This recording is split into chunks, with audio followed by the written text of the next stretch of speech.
ನಮಸ್ಕಾರ. ಕಳೆದ ಒಂದೂವರೆ ತಿಂಗಳಿನಿಂದ ಆಸ್ಪತ್ರೆಯಲ್ಲಿದ್ದ ನಟ ದರ್ಶನ್ ಇಂದು ಆಸ್ಪತ್ರೆಯಿಂದ ಹೊರಬಂದಿದ್ದಾರೆ. ಹೈಕೋರ್ಟ್ನಿಂದ ದರ್ಶನ್ಗೆ ರೆಗ್ಯುಲರ್ ಜಾಮೀನು ಸಿಕ್ಕಿದೆ. ಈ ಹಿನ್ನೆಲೆಯಲ್ಲಿ ದರ್ಶನ್ ಆಸ್ಪತ್ರೆಯಿಂದ ಆಚೆ ಬಂದರು.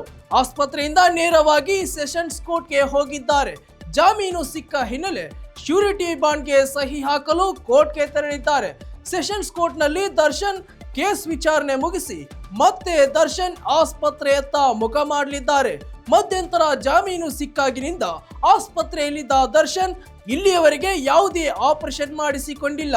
ಆಸ್ಪತ್ರೆಯಿಂದ ಹೊರಬರುತ್ತಿದ್ದಂತೆ ಮನೆಗೆ ಹೋಗುತ್ತಾರೆ ಎಂದು ಹೇಳಲಾಗಿತ್ತು. ಆದರೆ ಕೊನೆಗೆ ದರ್ಶನ್ ಸೆಷನ್ಸ್ ಕೋರ್ಟ್ ಕಡೆಗೆ ಹೋದರು. ನಟ ಧನ್ವೀರ್ ದರ್ಶನ್ ಕಾರು ಚಲಾಯಿಸಿಕೊಂಡು ಹೋದರು. ದರ್ಶನ್ ಜೊತೆಯಲ್ಲಿ ಅವರ ಪತ್ನಿ ವಿಜಯಲಕ್ಷ್ಮಿ ಕೂಡ ಜೊತೆಗಿದ್ದರು. ಬಿಜಿಎಸ್ ಆಸ್ಪತ್ರೆಗೆ ಹೋಗುವಾಗ ಕುಂಟುತ್ತಾ ಸಾಗಿದ್ದ ದರ್ಶನ್ ಇಂದು ಆಸ್ಪತ್ರೆಯಿಂದ ತೆರಳುವಾಗ ಆರಾಮಾಗಿ ನಡೆದುಕೊಂಡು ಹೋಗುವ ದೃಶ್ಯ ಕಂಡು ಬಂದಿತ್ತು. ಇನ್ನು ಗುರುವಾರ ದರ್ಶನ್ ಡಿಸ್ಚಾರ್ಜ್ ಆಗುವ ಸಾಧ್ಯತೆ ಇದೆ ಎಂದು ಮೂಲಗಳು ತಿಳಿಸಿವೆ. ದರ್ಶನ್ ಆಸ್ಪತ್ರೆಯಿಂದ ತೆರಳುವಾಗ ಫ್ಯಾನ್ಸ್ ಡಿ ಬಾಸ್ ಎಂದು ಜೈಕಾರ ಕೂಗಿದರು. ತಮ್ಮ ನೆಚ್ಚಿನ ನಟ ಆಸ್ಪತ್ರೆಯಿಂದ ಬಿಡುಗಡೆಯಾದ ಸುದ್ದಿ ತಿಳಿದ ಫ್ಯಾನ್ಸ್ ಕೋರ್ಟ್ ಕಡೆ ಮುಖ ಮಾಡಿದರು. ಅಂತೂ ಇಂತೂ ಹೊರಬಂದರು ಎಂಬ ಖುಷಿಯಲ್ಲಿ ತೇಲಾಡುತ್ತಿದ್ದಾರೆ ಫ್ಯಾನ್ಸ್.